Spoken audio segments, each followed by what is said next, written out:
Good morning mga kananay. Ayan, ito tayong ulam natin ngayon. Maggulay-gulay muna si kananay. Halo-halong gulay.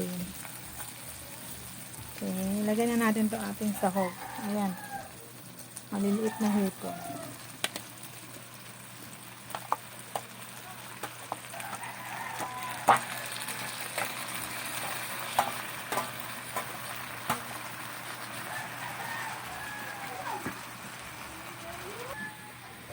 Ang sili.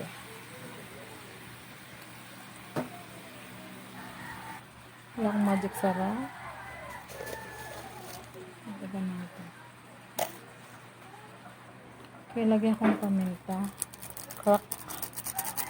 Paminta. Haluin mo nila.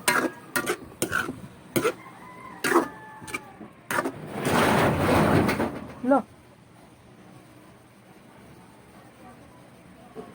Sunod na natin itong ating kalabasa.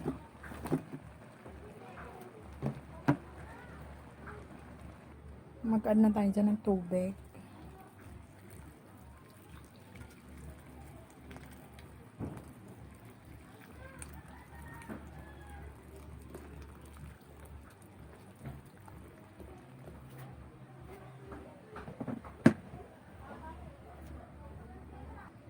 Okay, lagyan na tayo asin.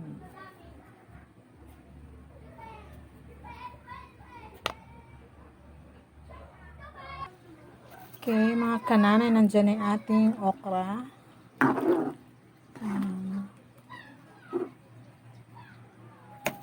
Sunod na naman natin tong dahon ng saluyot.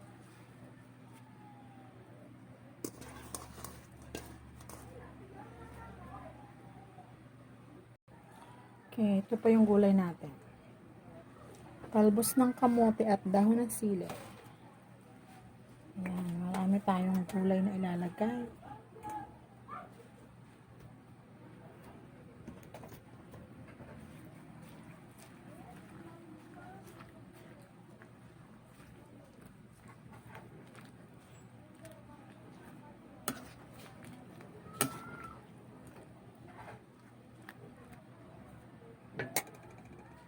Okay, meron pa tayong last na dahon na ilalagay. Dahon ng alugbate. Ayan.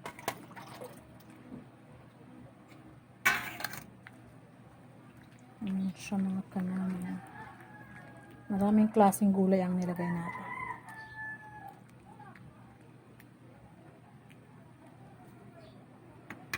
Tapos, sunod na natin yan.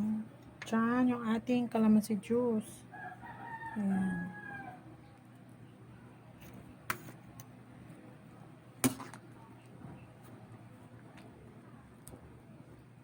Hindi naman na natin siya masyadong pakuluan dahil dun sa alugbate.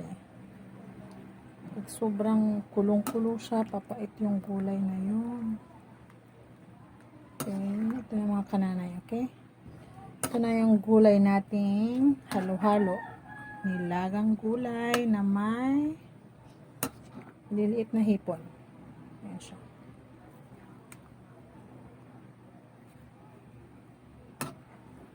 Okay, thank you. God bless mga kananay.